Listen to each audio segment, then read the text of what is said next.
Nous avons accompagné 51 startups. En 5 ans. En 5 ans. Alors 19 sont encore hébergés ici.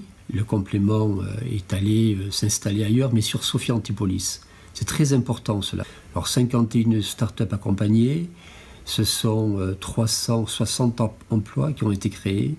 Et puis surtout est apparue une fonction qui n'était pas initialement au sein du Business Pôle, la notion dite de soft landing, pour des grands groupes qui ont décidé à un moment donné de s'installer sur Sophia pour installer leur laboratoire de recherche R&D, qui, à partir du moment où le board a pris la décision, il faut faire très vite, donc ils n'ont pas les locaux adaptés, et pour leur permettre de s'installer rapidement, de recruter, d'aller chercher des marchés et d'être performants, ils ont besoin de structures telles que la nôtre, au sein de laquelle ils vont se poser, recruter, pendant ce temps-là aller chercher d'autres locaux. Et ces grands groupes ne sont pas neutres, puisqu'il s'agit de Magneti Marelli, il s'agit de Bosch, il s'agit d'Oberthur, qui finalement, toutes les trois, travaillent dans le cluster qui est en train de se développer sur Sophia, qui est l'automobile connectée. Comme on le disait, une des entreprises récentes étrangères qui s'est implantée, je lui dis pourquoi vous êtes arrivé au Business Pôle avant de vous implanter. Il a dit parce que c'est là que ça se passe.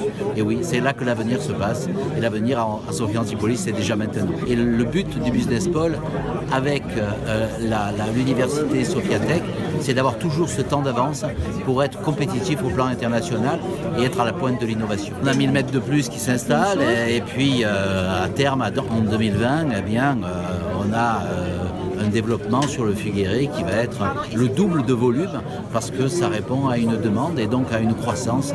Et la croissance, c'est l'emploi. Il n'y a pas d'autre clé pour l'emploi.